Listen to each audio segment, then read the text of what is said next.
Hepinize tekrar merhaba arkadaşlar. Kanalıma hoş geldiniz. Bugün sizlerle birlikte tarifini çok istediğiniz ünlü markanın büyük boy omuz çantasını çalışacağız.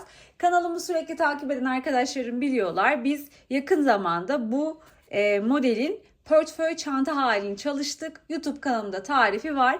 Bu sefer omuz çantası yani büyük boyunu çalışacağız. Yapımı çok kolay arkadaşlar. Bizim daha önce aşina olduğumuz bir örgü modelinin çanta uyarlanmış hali. Gerçekten çok kolay, çok hızlı ilerleyen bir örgü modeli. Size kullandığım malzemelerimi göstereceğim. Aldığım yeri videonun açıklama kısmına ekleyeceğim. Kullandığım malzeme miktarlarının her şeyini biliyorsunuz videoların açıklama kısmına yazıyorum. Yine aynı şekilde ekleyeceğim. Daha sonra çantanın yapımına geçeceğiz. Büyük dikdörtgen bir parça öreceğiz. Daha sonra bu ördüğümüz parçayı tabanımıza sabitleyip çantayı bitireceğiz. Şimdi bakalım hangi malzemeleri kullanıyoruz. Çantam için arkadaşlar şöyle göstereyim. Yerli rafya ip kullanıyorum. Yerli rafya ip kullanıyorum. Siyah ve bej rengi olarak kullanacağım. Bir yumağı 150 gramlık bir yerli rafya ip arkadaşlar bu. Ben 4 milimlik tığ ile örüyorum ama dilerseniz 3,5'la da örebilirsiniz. İpinizin incelik kalınlık durumuna göre tığ numaranızı değiştirebilirsiniz. Şunu belirteyim hemen. İpiniz fark ederse, tığ numaranız fark ederse ne oluyordu? Çantanızın ölçüleri de fark ediyordu. Bunu unutmayın. Daha sonra çünkü yorumlara yazıyorsunuz. Sizin verdiğiniz sayılarla yaptım. İşte şu kadar oldu, bu kadar oldu. İpiniz daha kalınsa ölçü artar. Ben 10 santim ördüysem sizin ipiniz daha kalınsa sizinki o sayılarla 13-14 santime çıkabilir. Ya da ipiniz daha ince ise o zaman daha da küçülebilir. İp numaranız, tığ numaranız fark ettiğinde bir de el ayarınız ekleniyor. O zaman ölçüler fark edebilir. Bunu göz önünde bulundurun. Her zaman siz sayıları dikkate alın ama ölçülerin de fark edeceğini unutmayın. Şimdi arkadaşlar dediğim gibi bej rengi ve siyah renkten ben ikişer yumak hazırladım. Yani 300 gram siyah renkten 300 gram bej renkten hazırladım. Şöyle tabanımız var. Bakın deri bir tabanımız var. Şurada görmüş olduğunuz gibi noktaları var. Çantamın örgü kısmını bitirdikten sonra bunlar yardımıyla bu tabanı çantama sabitleyeceğim. Zaten nasıl sabitledim o kısımları size göstereceğim. Ağız kısmı için derili mıknatıslı çıt çıtım var. Dikilebilir. Şuralardan dikebileceğiz arkadaşlar. Askılarımızın tutturulması için şöyle orijinalinde olduğu gibi metal aparatlarımız var ve askılarımız var.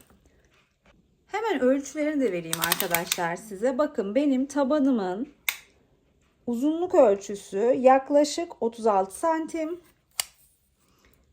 Genişlik ölçüsü 9,5 santim. Hemen askımın da ölçüsünü vereyim.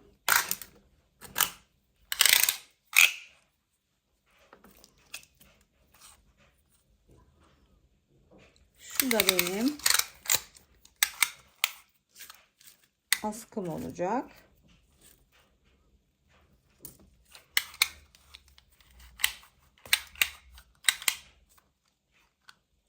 Bakın 72 santimde askı uzunluğumuz var. Arkadaşlar malzemelerimi iğne iplik hobi evinden aldım. Hem Instagram sayfaları var. Instagram sayfalarını videonun açıklama kısmına ekliyorum. Böyle kit halinde sizler de alabilirsiniz. Sayfayı kontrol edebilirsiniz oradan. Evet, şimdi çantamızın yapım aşamasına geçelim. Evet arkadaşlar, şimdi ben parçamı ördüm. Size böyle bu kadar büyüğü halinde vermeyeceğim tarifini. Çünkü video çok uzayacak.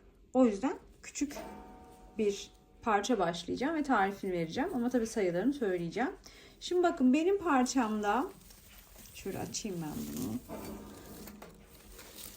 Bir sıraya bakın şu çiçekleri sayıyorum. 1, 2, 3, 4, 5, 6, 7 tane çiçek koydum. 7 tane çiçeklik bir parça için Her çiçek toplamda 18 sık iğneden oluşuyor. 7 çarpı 18 yapıyoruz. 7 çiçek çarpı 18, 7 çarpı 18 dediğimizde 126 tane ilmek yapıyor arkadaşlar. 2 tane de başlangıç ilmeği ekliyoruz. Yani toplamda 128 tane zincir çekiyoruz. 128 zincir çektikten sonra bir zincir atlayıp bütün zincirlere sık iğne örmeye başlıyoruz. Bir zinciri örmeden atladığımız için 127 kalıyor. 127 tane sık iğnemiz olması gerekiyor. Bu sayı çok önemli. Her sırada, sık iğne sıralarınızda mutlaka sık iğne sayınızın 127 tane olduğunu kontrol edin ki tarifiniz şaşmasın. Dediğim gibi ben 7 tane çiçek koydum. 7 çarpı 18 yaptım. Daha kısa yapacaksınız, yani daha küçük bir parça yapacaksanız 7 olmaz, 6 olur, olmaz 5 olur. Önemli olan nokta, bu model 18'in katlarından oluşuyor. Kaç tane çiçek olsun istiyorsanız çarpı 18 diyorsunuz. Biliyorsunuz biz portföy çantamız, şöyle bir portföy çanta örmüştük. Bakın bunda 1, 2, 3 tane çiçek koymuştuk. O yüzden 3 çarpı 18 yapmıştık. Mantık bu arkadaşlar. 128 tane zincir çekelim. Bu 128 tane zincirimizin üzerine ilk sıramızı, sık iğne sıramızı örmeye başlayalım. Ben şimdi küçük bir zincir çekeceğim. Küçük bir parça üzerinden anlatacağım size. Hemen zincirlerimi çekiyorum. Evet, ben dediğim gibi küçük bir parça üzerinden göstereceğim için bir miktar zincir çektim. Şimdi örmeye başlıyoruz. İlk zincirimizi örmeden atlayacağız. İkinci zincirimize batacağız ve sık iğne yapacağız. Bütün zincirlerimize birer tane sık iğne yapacağız. Son zincirimiz dahil. Hemen başlayalım. İlk zincirimi bakın örmeden atlıyorum. İkinci zincirimin direkt içine değil. Çeviriyorum zincirlerimin şöyle ters yüzünü. Bakın arkasındaki şu ortada görünen ilmeklere batacağım. Bakın şöyle şu ortada görünen ilmeğe batıyorum ve sık iğne yapıyorum. Şöyle yandan tuttuğumda zaten çıkıntı olarak bakın şöyle görünüyor. Ortadaki ilmeklere batıyoruz ki zincirlerimizin ortasında boşluk görüntüsü oluşmasın. Temiz bir başlangıç yapmış olalım. 2 sıra sık iğne sırası yapacağız. Daha sonra modeli kuracağız. 2 sıra sık iğne sırası, 2 sıra model sırası, sonra üstüne yine 2 sıra sık iğne sırası yapacağız. Ondan sonra modelimiz tamamen bitmiş olacak ve diğer renge geçeceğiz. Şimdi bütün ilmeklerimizi, sık iğnemizi yapıyoruz.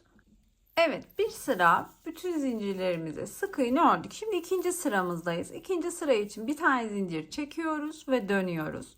Bütün sık iğnelerimize birer tane sık iğne yapıyoruz. 127 tane sık iğnemiz var. Bu sırada bu 127 tane sık iğneyi örüyoruz.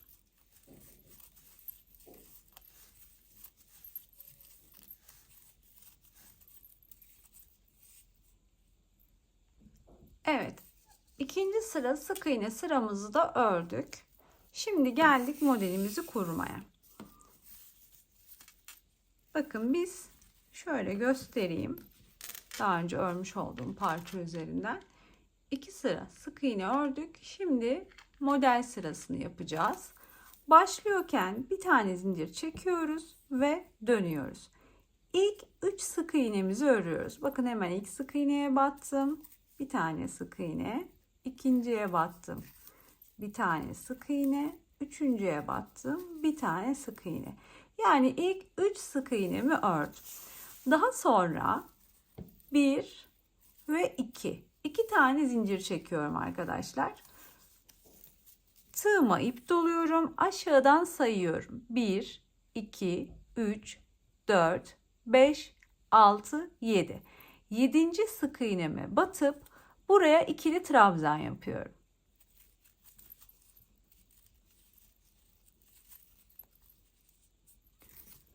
Bir tane zincir çekiyorum. Bu sık iğnenin içine tekrar batıyorum ve yine ikili trabzan yapıyorum. Toplamda 7 tane ikili trabzan yapacağım arkadaşlar buraya. Tekrar bir zincir, Aynı noktaya yine ikili trabzan. Tekrar bir zincir. Aynı noktaya ikili trabzan. 1, 2, 3, 4 tane oldu. Bir zincirimi çektim. 5. ikili trabzanımı yapıyorum. Bir zincirimi çektim. 6. Son zincirimi çektim ve 7. 7 tane ikili trabzan yaptım. Şimdi tekrar 1 ve 2 zincir çekiyorum. Aşağıdan sayıyorum. 1, 2, 3, 4, 5, 6, 7.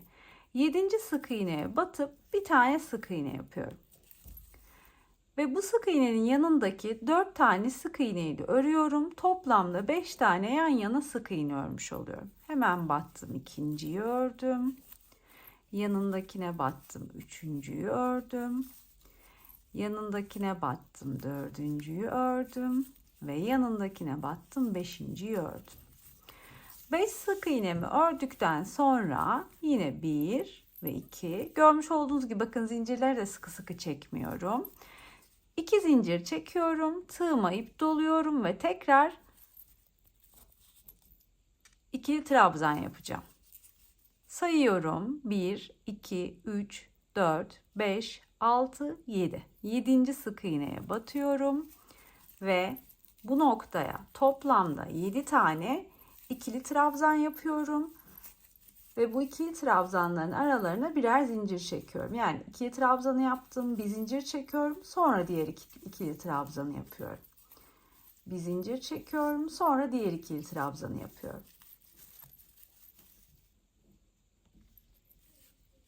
Aynı sık iğnenin içine 7 tane ikili trabzanımı yaptım. Tekrar 2 zincir çekiyorum ve sayıyorum. 1, 2, 3, 4, 5, 6, 7. 7. sık iğneye batıyorum. Bir tane sık iğne. Yanındakine batıyorum. Bir tane sık iğne. Yanındakine batıyorum. Bir tane sık iğne. Yanındakine batıyorum. Bir tane sık iğne ve yanındakine batıyorum. Bir tane sık iğne. Yan yana toplamda 5 tane sık iğnem olmuş oluyor. 2 zincir çekiyorum. Tekrar sayıyorum. 1, 2, 3, 4, 5, 6, 7. 7. sık iğnenin içine yine ikili trabzan yapıyorum. Bir zincir çekiyorum. Aynı yere ikili trabzan. Bir zincir çekiyorum. Aynı yere ikili trabzan. Toplamda kaç taneydi? 7 tane ikili trabzan yapıyorum. 3'ünü yapmışım. 4. 5. 6. ve 7.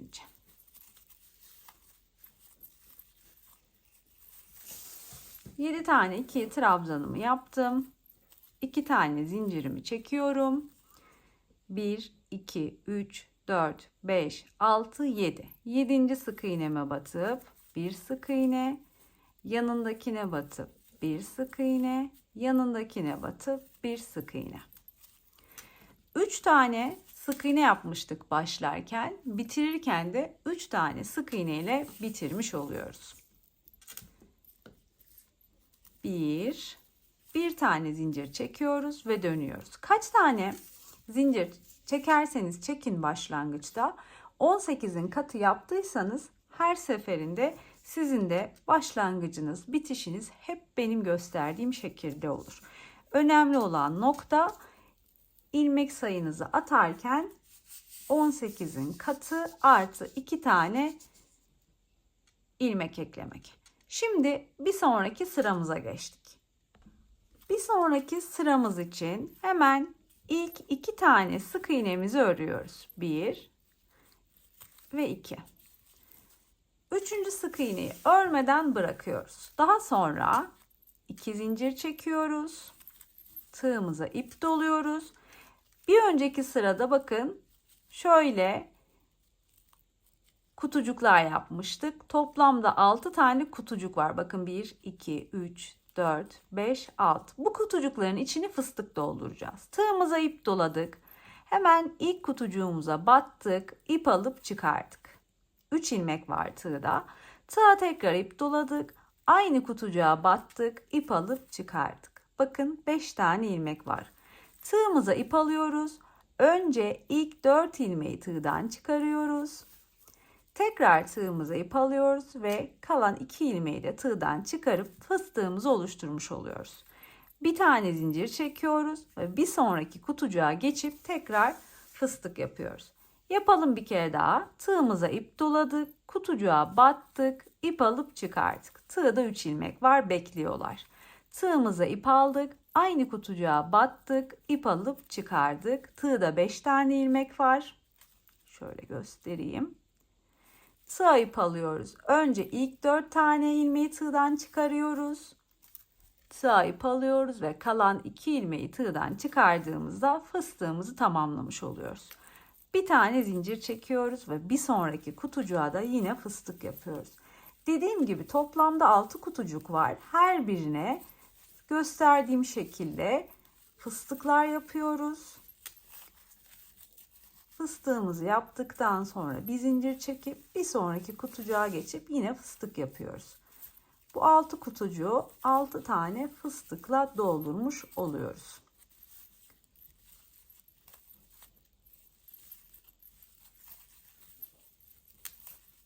Video size yavaş gelirse hızlandırabilir, hızlı gelirse yavaşlatabilirsiniz. Anlamadığınız yerlerde videonuzu geri sarıp tekrar izleyebilirsiniz. Her şey sizin elinizde arkadaşlar. Tığımıza 2 tane zincir çekiyoruz. Fıstıklarımız bitti. 2 zincir çekiyoruz. Bakın burada 5 tane sık iğnemiz var. Bu 5 sık iğnenin ilkini ve sonuncusunu örmüyoruz. Ortadaki 3 tane örüyoruz. Yani ilk sık iğneyi örmeden atlıyoruz. İkinciye batıp bir sık iğne. Üçüncüye batıp bir sık iğne. Dördüncüye batıp bir sık iğne. Yan yana 3 tane sık iğnemiz oldu. Son sık iğnemizi de örmeden atlıyoruz. 2 zincir çekiyoruz. Ve diğer çiçeğimizin kutucuklarına geldik. Buna da yine aynı şekilde fıstıklarımızı yapıyoruz.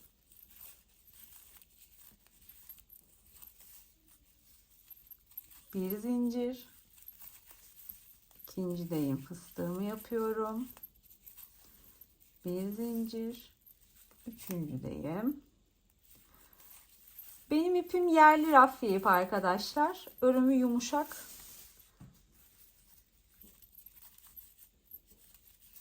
Ama tabii bunlar markasız ipler. Ben aldığım yere dediğim gibi açıklama kısmına etiketledim, ekledim, yazdım.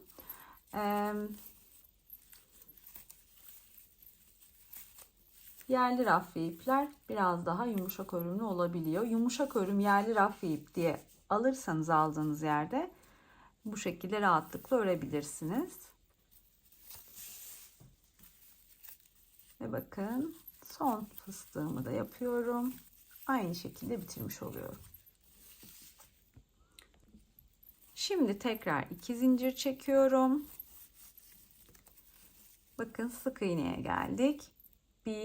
İlkini örmeden atladım. İkinciye battım, sık iğne yaptım. Yanındakine sık iğne, yanındakine sık iğne. 5 tane alttaki bir önceki sıradaki 5 tane sık iğnemin ilkini örmüyorum ve sonuncusunu örmüyorum. Ortasındaki 3 taneyi örüyorum. Daha sonra 2 tane zincir çekip yine bu 6 kutucuğumu fıstıkla dolduruyorum. Evet, fıstıklarımı yaptım. 2 tane zincirimi çektim. Şimdi sıramın sonunda 3 tane zincir 3 tane sık iğnem var. İlkini örmeden atlıyorum. İkinciye batıp bir sık iğne. Sonra yanındakine batıp bir sık iğne. Başlarken 2 sık iğne ile başlamıştık. Bitirirken de 2 sık iğne ile bitirmiş oluyoruz. Bir zincir çekiyoruz. Dönüyoruz. Şimdi arkadaşlar 2 sıra sık iğne sırasıyla başladık. 2 sıra sık iğne sırası yapıp modeli tamamen bitirmiş olacağız ve daha sonra diğer rengimize geçeceğiz. Bir zincirimi çektim. Şimdi ilk 2 sık iğnemi örüyorum. Sonra 2 tane zincirim var biliyorsunuz. Hemen 2 zincirime de birer tane sık iğne yapıyorum. Daha sonra Fıstıklarımın başına geliyorum. Fıstığın tepesindeki ilmek ve yanındaki bir zincirlik kısım. Buralara birer tane sık iğne. Sık iğneleri bakın hiçbir ilmeği atlamayacağız. Hepsine birer tane sık iğne yapacağız. Başlangıçtaki sık iğne sayımız kaçsa burada da ve bundan sonraki sıraların hepsine de aynı olacak. Yani her sırada ilmek sayımız aynı olmalı, değişmemeli. O yüzden burada dikkat edeceğimiz yer hiçbir ilmeğimizi atlamıyoruz. Hepsine birer tane sık iğne yapıyoruz. Yani nereye? Bakın bir tane fıstığın tepesine, hemen yanındaki ilmek de zaten zincirlik, bir zincirlik kısım. Onun yanındaki ilmek diğer fıstık tepesi.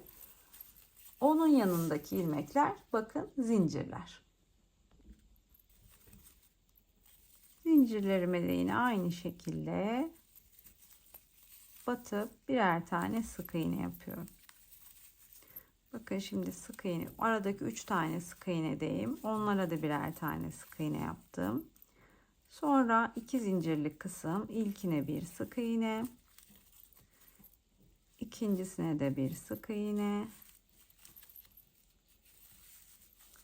Sonra fıstıktayım. Fıstığın tepesine bir sık iğne, yanındaki bir zincire bir sık iğne.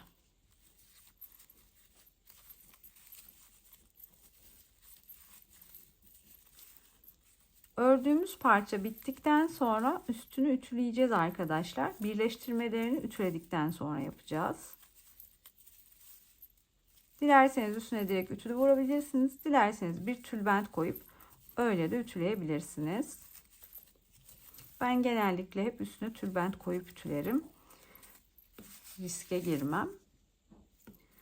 Evet, tarif ettiğim gibi sona kadar sık iğnelerimizi yapıyoruz. Evet, sıra sonuna kadar sık iğnelerimi yaptım. Şimdi zincir çekiyorum ve bu bütün sık iğnelerimi bir sıra daha örüyorum. Bu sıra bittiğinde rengi değiştireceğiz. Diğer rengimizle ikinci kere model kurma işlemimizi yapacağız. Tüm sık iğnelerimizi örelim. Sıra sonunda renk geçişini de göstereyim size. Evet arkadaşlar, sıramızın sonuna geldik. Şimdi renk geçişimizi yapalım. Diğer kullanacağımız rengi alıyoruz. Son sık iğnemizi batıyoruz. İp alıp çıkarıyoruz. Bakın 2 ilmek var. Kapatmadan diğer renk ipi alıyorum. Ve bu 2 ilmeği şimdi kullanacağım iple çıkarıyorum. Üstüne bir tane zincir çekip ipimi de buraya sabitlemiş oluyorum. Sonra dönüyorum. Burada ipimizi keseceğiz arkadaşlar.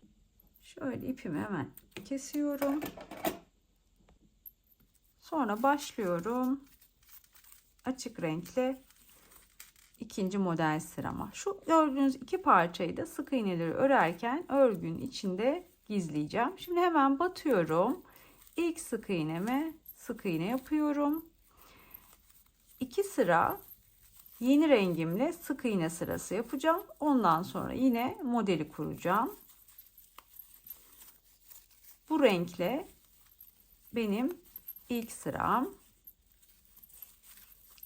ilk sık iğne sıram. Bakın görmüş olduğunuz gibi parça ipleri de sık iğnenin içine gizlemiş oldum arkadaşlar. Evet, bütün sık iğnelerimizi örelim. Evet, bakın ilk sık iğne sıramı bitirdim. Bir zincir çekiyorum. İkinci sık iğne sırama dönüyorum. Aynı şekilde bütün sık iğnelerimi örüyorum.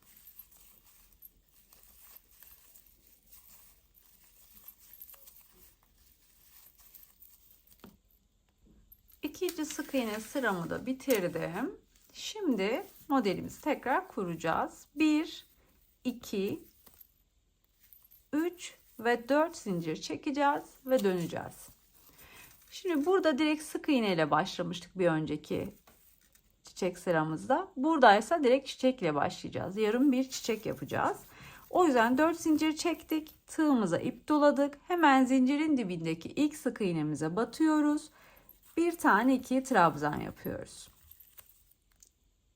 Bir zincir çekiyoruz. Aynı yere tekrar batıyoruz. Bir tane ikili trabzan. Tekrar bir zincir. Aynı yere bir daha batıyoruz. Bir tane ikili trabzan. Yani ilk çektiğimiz 4 tane zincir hariç 3 tane ikili trabzan yaptık ve şöyle sayarsak 1, 2, 3 tane kutucuğumuz oldu. Daha sonra 1 ve 2 zincir çekiyoruz, sayıyoruz. 1, 2, 3, 4, 5, 6, 7. 7. sık iğneye batıyoruz, bir sık iğne. Yanındaki 4 tane sık iğneyi de örüyoruz. Bu ikinci, bu üçüncü, bu dördüncü, bu da beşinci. Yani toplamda yan yana 5 tane sık iğneyi örmüş oluyoruz. Sonra 2 zincir çekiyoruz. Tekrar sayıyoruz. 1, 2, 3, 4, 5, 6, 7. 7. sık iğneye batıp ikili trabzan yapıyoruz. Bir tane zincir çekiyoruz. Aynı yere tekrar ikili trabzan. Bir zincir çekiyoruz. Aynı yere tekrar ikili trabzan. Bir zincir, aynı yere tekrar ikili trabzan. Toplamda 7 tane ikili trabzan yapacağız bu şekilde. Ben 4 tane yapmışım. Bir zincir çektim. 5. Bir zincir çektim. 6. Ve tekrar bir zincir çektim. 7. 7 tane ikili trabzanımı yaptım. Sonra 2 zincir çekiyorum ve tekrar sayıyorum. 1, 2, 3, 4, 5, 6, 7. 7. sık iğneye batıp bir sık iğne, yanındakine bir sık iğne, yanındakine bir sık iğne, yanındakine bir sık iğne ve yanındakine bir sık iğne. Yani yan yana 5 tane sık iğneyi örüyorum. 2 zincir çekiyorum, tığıma ip doluyorum ve tekrar sayıyorum. 1, 2, 3, 4, 5, 6, 7. 7. sık iğneme ikili trabzan, bir zincir ve bir daha ikili trabzan. Bir zincir ve bir daha ikili trabzan. 1, 2, 3 oldu. Bir zincir, tekrar bu 4. Bir zincir, tekrar bu 5. Bir zincir, 6. ve bir zincir 7. 7 tane ikili trabzan yaptım. Şimdi 2 zincirimi çekiyorum. 1, 2, 3, 4, 5, 6, 7. 7. sık iğneme batıp bir sık iğne. Yanındakine de sık iğne. Yanındakine de sık iğne. Yanındakine de sık iğne ve yanındakine de sık iğne. Yani yan yana 5 tane sık iğne. Daha sonra 2 zincir, tığa ip doladım. 1, 2, 3, 4, 5, 6, 7. Bakın 7. benim son sık iğnem. Ona batıyorum. Bir tane ikili trabzan. Bir zincir çekiyorum. Bir daha batıyorum. İkili trabzan. Bir zincir çekiyorum. Bir daha batıyorum. İkili trabzan ve bir zincir çekiyorum. Tekrar batıyorum. İkili trabzan. Toplamda 4 tane ikili trabzan yaptım. 1, 2, 3 tane kutucuğum oldu. Aynı başlangıçta yaptığım gibi. Şimdi 1, 2, 3 zincir çekip bir sonraki sıraya dönüyorum. Bu sıra benim fıstık sıram. Hemen başlıyorum fıstıklarımı yapmaya. İlk kutucuğuma tığıma ip doladım. Batıyorum, ip alıp çıkarıyorum. 3 ilmeğim var, bekliyor. Tığa ip doluyorum. Aynı yere batıyorum, ip alıp çıkarıyorum. 5 ilmeğim var. Tığıma ip alıyorum. Önce ilk 4 ilmeği tığdan çıkarıyorum. Tığıma ip alıyorum. Sonra 2 ilmeği. Üstüne de bir tane zincir çekip fıstığımı tamamlamış oluyorum. Tekrar size fıstığı da tarif etmiş oldum. Diğer kutucuğuma da yine aynı şekilde fıstığımı yapıyorum. Bir zincir çekiyorum. Bir sonraki kutucuğuma da aynı şekilde fıstığımı yapıyorum. Bu sırada şimdi şunu da yapayım. 2 zincir çekiyorum. Arada 5 tane sık iğne var. Ne yapıyorduk burada? İlk sık iğneyi örmeden atlıyorduk. Ortadaki 3 tane sık iğneyi örüyorduk. Son sık iğneyi de örmeden bırakıyorduk. 2 zincir çekip bir sonraki fıstığa geçiyoruz.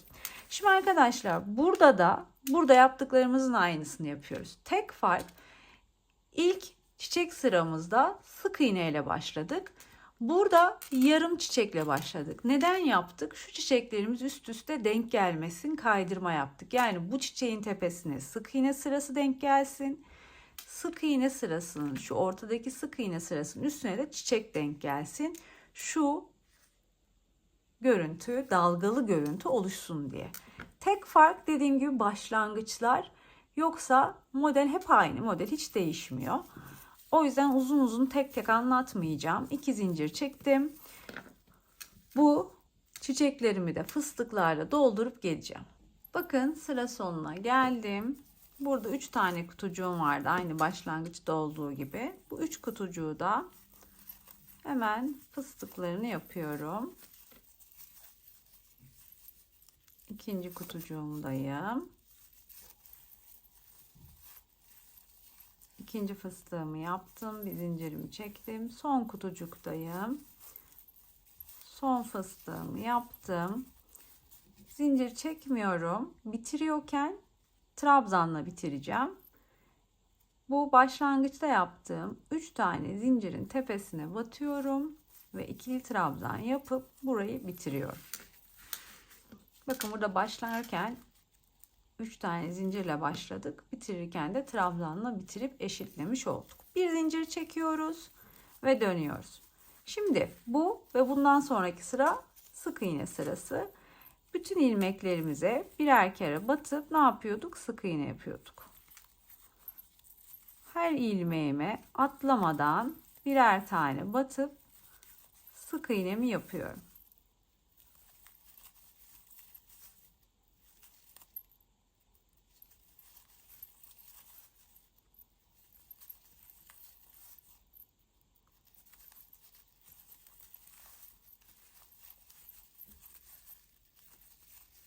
Sık iğne tepelerine birer tane sık iğne.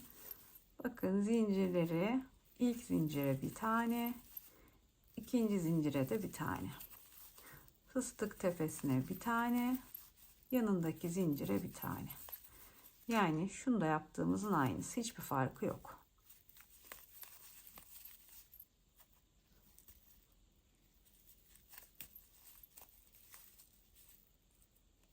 Şuradan batacağım. Evet. Sıra sonuna kadar her ilmeğime birer tane sık iğne yapıp geliyorum. Bakın sıra sonuna geldim. Son zincire de sık iğnemi yaptım ve sık iğne sıramı tamamlamış oldum. Bir tane zincir çektim ve döndüm. Şimdi bütün sık iğnelerimi bir sıra daha örüyorum ve daha sonra diğer renge geçip bir sonraki çiçek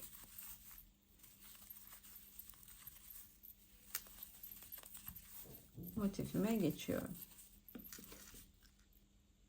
Evet, sık iğne sıram da bitti. Modelimin de bu sırası da bitmiş oldu. Şimdi arkadaşlar modelimiz bu kadar. Tekrar diğer sıraları anlatmıyorum. Çünkü hep aynı şeyi yapacağız. Yani aynı şey dediğim nedir? Kahverengi ipe geçtiğimde bu toplamda kahverenginin tamamını yaptığım 2, 4, 6 sırayı tekrar edeceğim.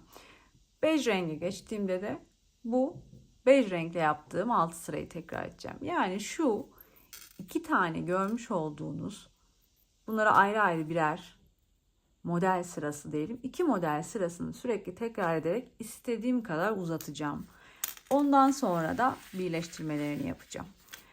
Bu şekilde modelimizin anlaşıldığını düşünüyorum. O yüzden tekrar anlatmayacağım. Dediğim gibi aynı sıraları tekrar edin. Şimdi kahverengi sırasına geçiyoruz. Kahverengi ipimizi alıyoruz. Buraya nasıl başladıysak aynı şekilde yine 2 sıra sık iğne ile başlayıp devam ediyoruz. Bu kahverengi bitince de bej renkli ne yaptıysak aynılarını tekrar ediyoruz. Şimdi parçamızı örelim. Sonrasını birlikte devam ettirelim. Evet, ben parçamı ördüm. Toplamda kaç sıra örmüşüm onu göstereyim size. Şöyle biraz yükselteyim. Net görün. Çevireyim, pardon. Evet. Şimdi bakın. bej renkle başlamıştım. Bej renkle başladığım için bitiriyorken de aynı renkle bitirmem gerekiyor. Aynı renkle bitirdim. Bir bej renkle bir, siyahla ikinci, bej üçüncü, siyah dördüncü, bej altıncı, siyah yedinci, bej sekizinci. Şöyle her rengi bir sıra olarak saydım. 8 tane model sırası yapmışım. Şimdi bu parçamı ütüleyeceğim. Size ölçülerini de ölçüp vereceğim. Sonra da en zevkli kısmına geleceğiz. Dikeceğiz ve birleştireceğiz. Şimdi ördüğümüz parçanın ölçülerine bakalım arkadaşlar. Önce en olarak ölçeceğim. Onu göstereceğim size. Bakın. En olarak ölçüsü şöyle 44 santim. Uzunluk ölçüsüne hemen bakıp söyleyeyim.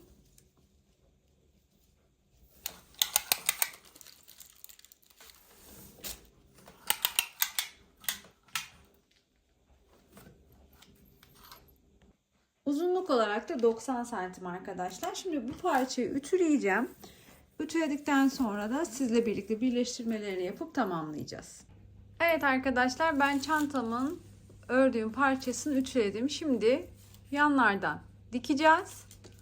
Birleştirme işlemlerimize başlayacağız. En son zaten şurada görmüş olduğunuz gibi son sık iğne sıram bittiğinde ipimi kesmemiştim. Şimdi dikebileceğim kadar ip keseceğim. Ve sonra dikmeye başlayacağım.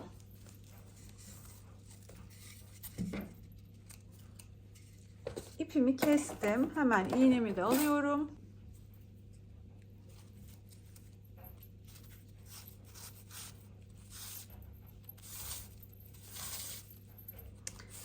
Çantamızın ön yüzünden dikeceğiz.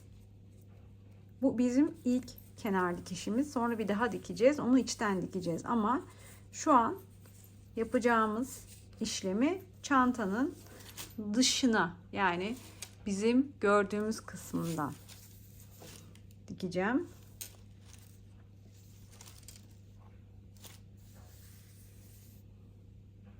Evet, şimdi iğnemi geçirdim ipime ve hemen dikmeye başlıyorum arkadaşlar.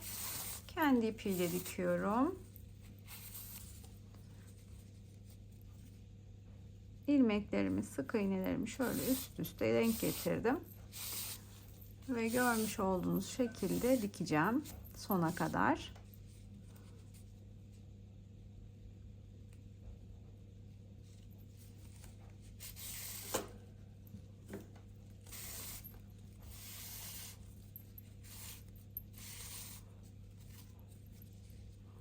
Çok da sıkmayacağım ki büzüşmesin, şu kısım düz dursun istiyorum.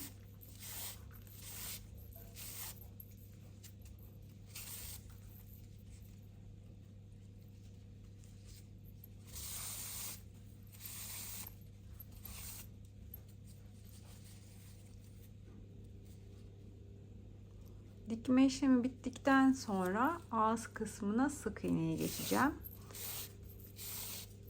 O kısımlarda zaten gene gösteriyor olacağım sizlere.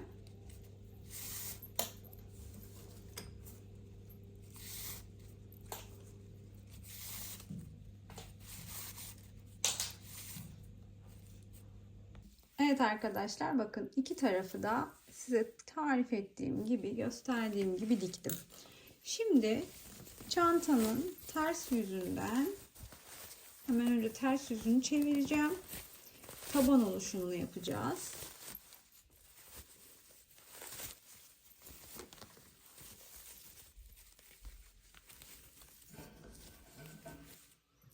Çantamı çevirdim. Ters yüzündeyim şu an. Hemen şöyle bakın, alt kısmı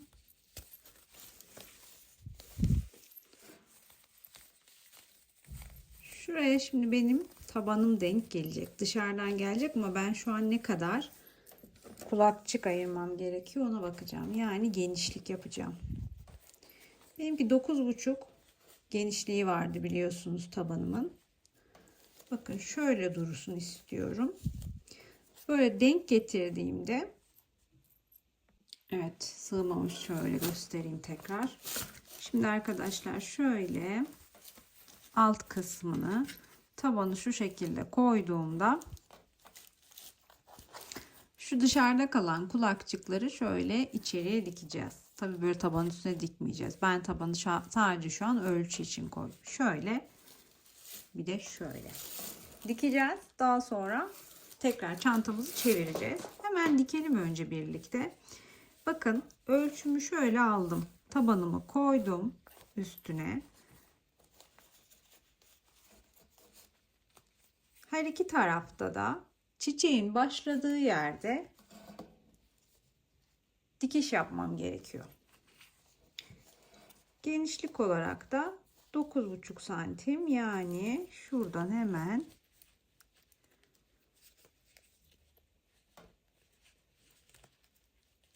işaretleyelim. Şöyle tuttum tabanımın üstüne.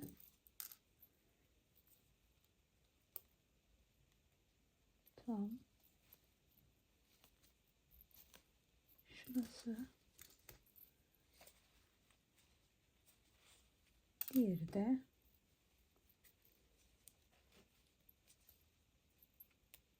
tam şuraya denk.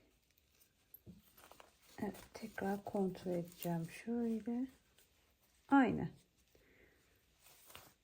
Buradan dikmem yeterli oluyor. Diğer tarafı da yine aynı şekilde işaretleyeceğim.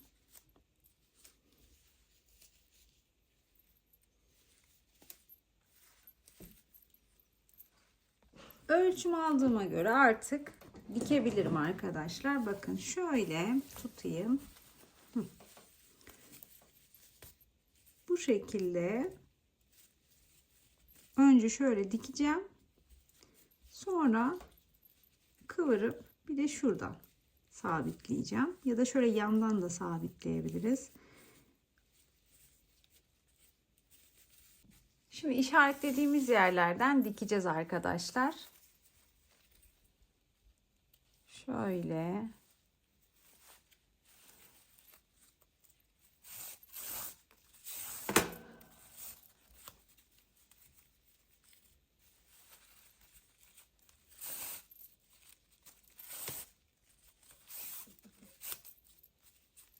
Bakın böyle bu şekilde. Şu kısmı şuradan şöyle dikmiş oluyorum.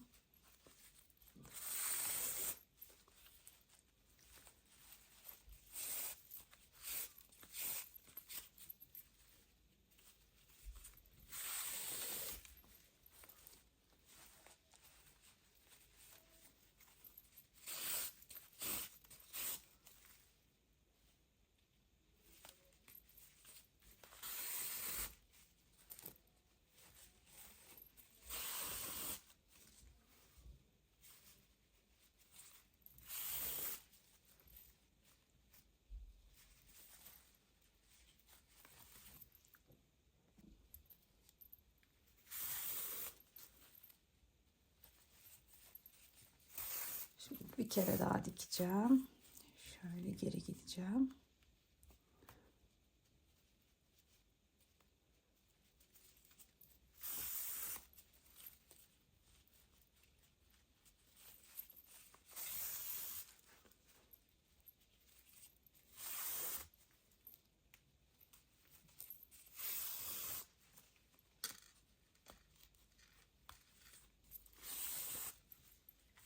Şunu da arkadaşlar, şu artık böyle üçgen bir parça oldu. Şöyle tam uç kısmına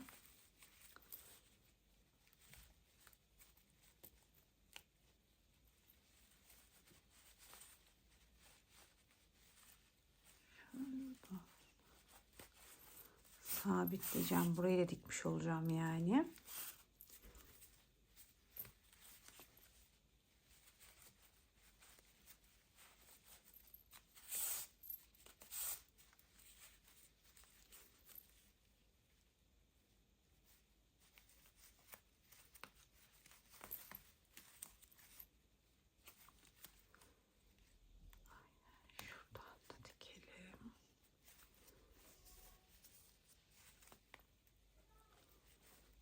Şuradan şöyle geçirdim. Birkaç kere sabitliyorum. Sağlam olsun diye. Evet, iki tarafı da aynı şekilde dikip sabitledim. Şimdi çeviriyorum. Evet arkadaşlar, bakın çantamızın tabanı ve yanları oluşmuş oldu. Bakın bu şekilde duruyor. Şimdi tabanımı alıyorum. Buraya koyuyorum. Bakın tabanımda 2, 4, 6 tane nokta var. Buralardan tabanı ördüğüm parçaya sabitleyeceğim. Metal aksesuarları alıyorum. Bakın şöyle 2 tane kulakçığı var bu parçanın. Bunu şuradan, diğerini de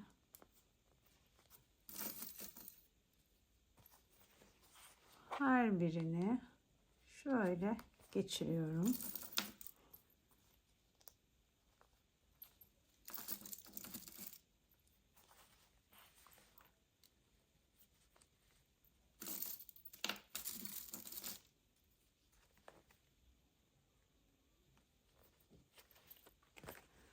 Daha sonra şöyle parçanın üstüne yerleştiriyorum.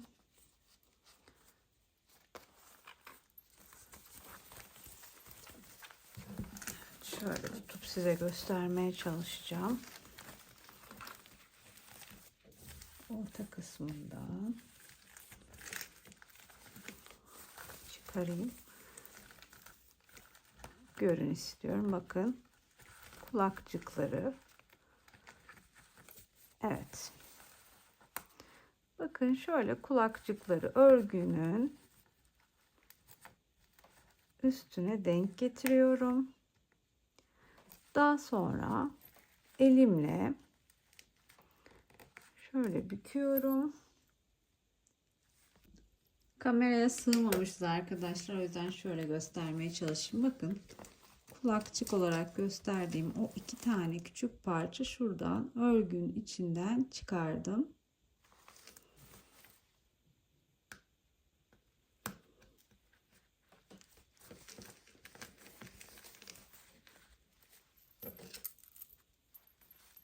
Şöyle iyice elimle bastırıyorum. Buraya şöyle göstereyim. İç kısmını sabitlemiş oluyorum. Bakın şöyle. Evet arkadaşlar, bakın bu şekilde sabitliyoruz. Daha sağlam olması açısından şu görmüş olduğunuz noktalardan sabitlemeden önce dikebilirsiniz. Minik dikişler yapıp aralarda sonra da sabitleyebilirsiniz. Ya da tamamında dikebilirsiniz. Bu tamamen size, tercihinize kalıyor. Ama bu şekilde zaten yeteri kadar da sabitlenmiş oluyor. Evet, şimdi bir de daha önce bahsettiğim gibi ikinci dikişi yapacağız. İkinci dikişi nereye yapacağız? Şu kenarlarda biliyorsunuz direkt birleştirmiştik. Şimdi 2 sıra biliyorsunuz sık iğne sırası var burada. Bu 2 sık iğne sırasını üst üste denk getirip bitiminden dikeceğiz arkadaşlar. Bir de böyle dikeceğiz ki böyle dışa doğru bir görüntüsü var çantanın kenarlarında. O görüntüyü elde etmiş olalım. Bakın bu hizadan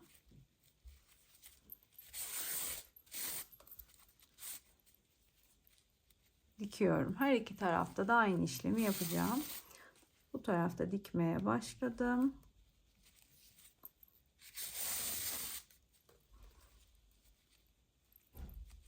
Aynı şekilde diğer tarafta da yapacağız arkadaşlar bu işlemi. Tam sık iğne, ikinci sıra sık iğne bitimini, yani tam sık iğne bitimin dibinden yapıyorum. Bakın.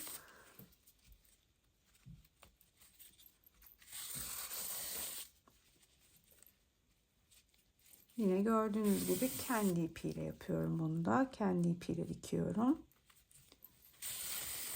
Hem dikişlerimiz belli olmamış hem de bütünlük sağlamış oluyoruz.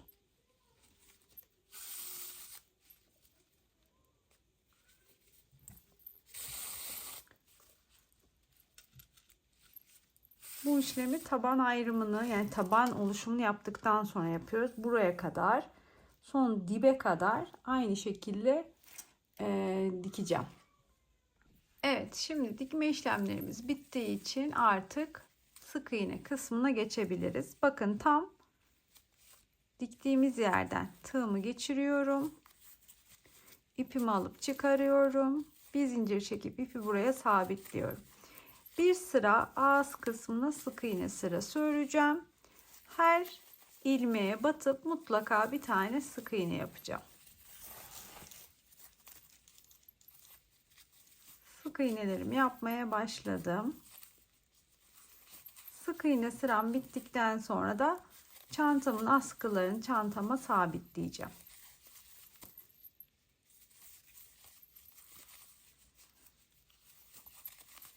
Bakın, fıstık yaptığım yerlere 2 tane sık iğne yapıyorum. Oralar çünkü trabzan olduğu için bir tane sık iğne yaptığımda toparlanma oluyor. Sık iğne sıralarına birer tane sık iğne, trabzan olan sıralara ise 2 tane sık iğne yaparak ilerliyorum.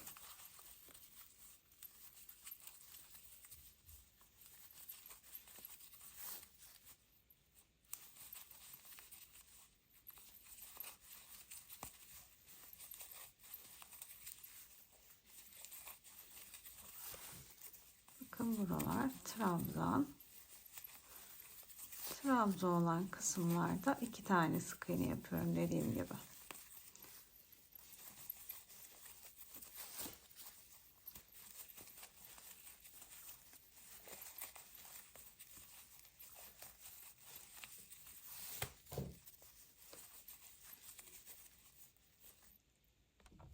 Bakın, başladım ve sona doğru geldim. Burada bakın, burası diktiğim kısım. Aynı şekilde şöyle batıyorum. 2 parça aynı anda battım ve diğer tarafa döndüm. Çevireyim şu şekilde. Başladığım noktaya kadar sık iğnelerimi yapıyorum arkadaşlar.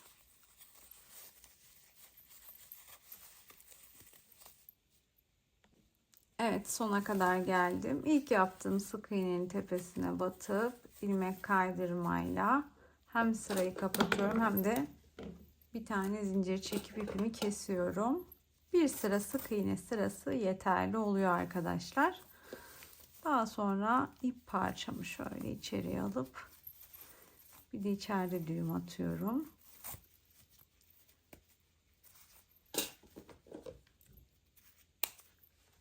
Tamamdır. Çantamızın ağız kısmındaki sık iğnelerimizi tamamladık. Şimdi askılarımızı takabiliriz. Şimdi çantamızın şöyle biraz uzaklaştırayım. Askılarını takacağız arkadaşlar. Askılarımızı takmak için bakın, şöyle metal aksesuarlarımız var. Vidalılar bunlar. Vidasıyla sabitleyeceğiz çantaya. Şimdi şöyle yan tutayım, net görün. 1, 2, 3, 4, 5, 6, 7 tane model sıram var. Benim ipim kalın olduğu için 7 tane model sırası bana yeterli geldi. Tam oldu tabanıma. Şimdi askımı şöyle alıyorum arkadaşlar. Metal aparatı da alıyorum. Bakın, ortada 3 tane modelim var. Şu modelin arasına şu 4 tane sık iğnenin olduğu yere bakın. İkisi bejden, iki siyahtan. Toplamda 4 sık iğne sırası var orada. Oraya şöyle geçireceğim. Önce örgüden, sonra askıdaki noktadan vidayı geçiriyorum. Sonra tekrar örgüden geri çıkarıyorum. Ve kapağını şöyle vidayla kapatıyorum. Çevirerek sabitliyorum yani buraya arkadaşlar bunu. Aynı şekilde diğerinde şöyle tuttum. Örgüden önce geçirdim. Sonra bakın burada noktası var. Oradan geçirdim. Sonra örgüden tekrar çıkardım. Ve şöyle çevirerek sabitledim. Bu kadar kolay ama çok da şık duruyor. Evet. Aynı şekilde diğer tarafa da takıyorum. Evet arkadaşlar, çantamız şu an tamamen bitti. Hazır durumda. Bakın şöyle tekrar göstermeye çalışayım. Gerçekten hem örmesi çok keyifli hem de çok güzel bir çanta oldu. Aksesuarlarımız da tam oldu ve gerçekten şahane durdu.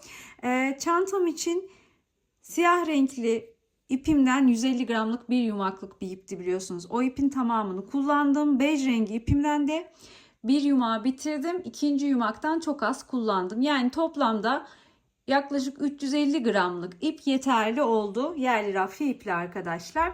Malzemelerimi aldığım yeri, miktarlarını her zaman olduğu gibi yine videonun açıklama kısmına ekliyor olacağım. Oradan bakabilirsiniz. Kanalıma abone olup videolarımı beğenmeyi ihmal etmeyin. Ben elimden geldiğince anlatmaya çalıştım ama aklınıza takılan bir şey olursa yorumlara da yazabilirsiniz. Instagram sayfamda kanalımla aynı isimde Aysha Hobby. Oradan da bana ulaşabilir, iletişime geçebilirsiniz. Sonraki videolarımda görüşmek üzere. Hoşça kalın arkadaşlar.